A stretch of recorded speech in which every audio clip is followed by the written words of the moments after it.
cab. She glanced at Scotch on the Rocks guy, who dangled his glass from his fingertips in such a way as to hide his attention. But his gaze was firmly on her mouth. Lacey felt threats everywhere. She worked at being reasonable. She was a woman alone in a bar. Of course she had attracted attention. Though neither of these men was giving off the usual bar signals. There was no hoping for a hookup vibe. These guys seemed a different kind of predatory, and she felt trapped, panicked. Lacey leaned into the bar. "Hey there, I think I'm going to take my check, please." She pushed her almost full glass away from her to signal that she was finished. As the bartender slid her tab into a leather folder and placed it in front of her, Lacey jerked her credit card from her phone case. She wished she could ask the manager to let her slip out the back door of the kitchen rather than make her skitter past the guy spooking her at the front. While she signed the bottom of the receipt, Lacey peeked past the long layers of her hair over to the man at the entrance. He was fishing in his pocket, then pulled something out. Lacey jolted as a crack of thunder erupted violently, causing a wave of gasps and startled giggles from around the room. The lights flickered, and Lacey slid off her stool to leave. As her feet touched the ground, the doors crashed open and a group of festively dressed couples surged in, laughing and shaking off the sudden rain. With the noise and commotion as a backdrop, the man made his move. In an instant, he towered in front of her, blocking Lacey's retreat. "Danica," he said quietly. Even though the room was loud, Lacey could hear him clearly. When she heard that name, her joints solidified, and she couldn't move or speak.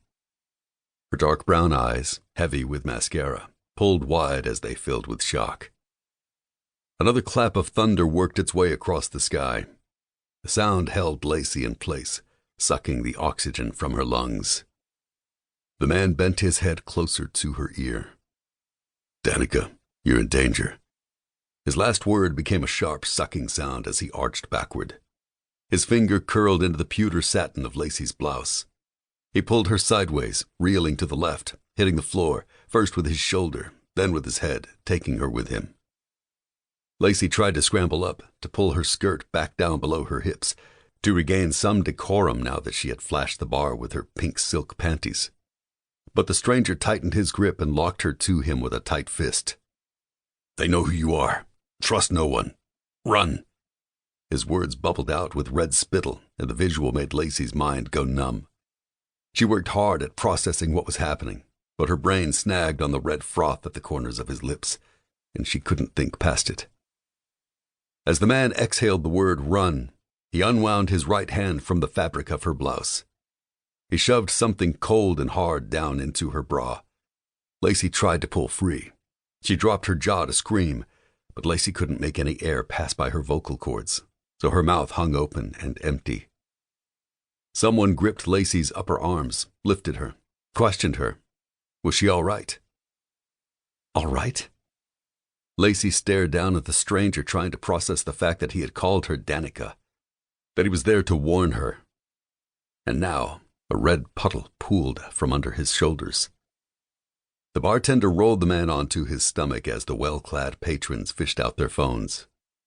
Lacey prayed that someone was calling 911.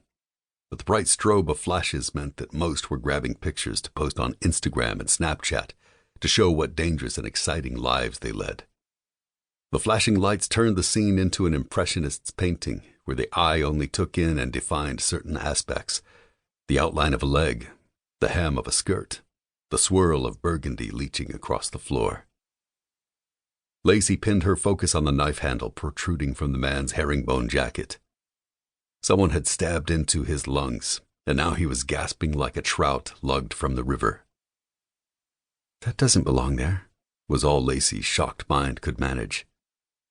She reached down and yanked the blade from the stranger's back. Blood dripped from the sharp edge. Lacey dropped the weapon to the ground in disgust. She held her hands wide and let the wine-colored droplets trickle from the webbing of her fingers. Hands now pulled Lacey backward, away from the stranger's flailing legs. A linen napkin rubbed over her fingers. Lacey twisted to see over her shoulder where she found Scotch on the Rocks guy. "I'm so sorry,"